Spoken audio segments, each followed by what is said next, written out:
Sur la croix, à la 9e heure du jour, Jésus va crier mon Dieu, pourquoi m'as-tu abandonné? Élie, Élie, lama sabachthani. » Voilà, c'est un moment terrible où Jésus prend la condamnation, la misère des hommes, le péché des hommes, la culpabilité des hommes sur la croix.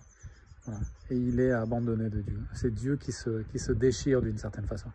C'est difficile à comprendre, hein, et on est dans les limites de ce qu'on peut comprendre de Dieu, de ce Dieu qui envoie son Fils, de ce Jésus qui est pleinement homme et pleinement Dieu, voilà, 100% homme, 100% Dieu, qui a manifesté toute son humanité, qui est né d'une femme, qui a pleuré, qui a été dans la joie, qui a été dans l'angoisse, qui a eu soif, qui a eu faim, et puis qui est pleinement Dieu, parce qu'on lui dit « Mon Seigneur est mon Dieu », parce qu'il fait des miracles que personne d'autre a fait, parce qu'il sait ce qui se passe dans la tête des gens, parce qu'il pardonne les péchés, et que les pharisiens comprennent bien qu'il est en train de se prendre au minimum pour Dieu, au minimum il se prend pour Dieu, et peut-être il est Dieu.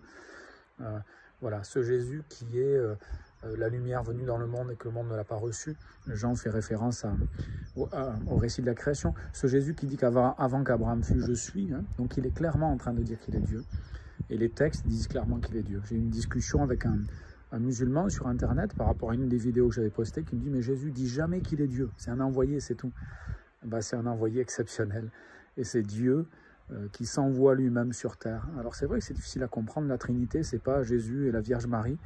C'est un Dieu qui est en 3 personnes, qui est un seul Dieu, mais qui est mystérieux, difficile à comprendre et qui se révèle en 3 personnes. On le voit au moment du baptême de Jésus, hein, avec cette colombe qui descend et cette voix qui dit « Celui-ci est mon fils bien-aimé ». Voilà, il y a ce Dieu en 3 personnes qui se manifeste. Et sur la croix, Jésus vit vraiment la douleur de la condamnation et de la peine. Et si Jésus est abandonné à ce moment-là, c'est parce que nous avons abandonné Dieu, nous sommes détournés de lui, et c'est pour que nous puissions le retrouver. Voilà, c'est ce qu'il faut garder. Et Pâques pourrait être une belle fête, si vous comprenez qu'au-delà des œufs en chocolat et de la rencontre familiale, c'est souvent une occasion pour se retrouver en famille, eh bien on se souvient que Jésus a souffert comme personne ne souffrira plus, ou n'a souffert, même si vos souffrances semblent extraordinaires, ou les souffrances des uns et des autres, parce qu'il a souffert dans sa chair la torture, et parce qu'il a souffert dans son esprit une torture morale, spirituelle, hein, le péché de l'humanité, la condamnation alors qu'il n'avait rien fait, pour que nous puissions être pardonnés. Voilà, c'est mystérieux, mais c'est le chemin que Dieu a voulu, et c'est pour que nous puissions être sauvés.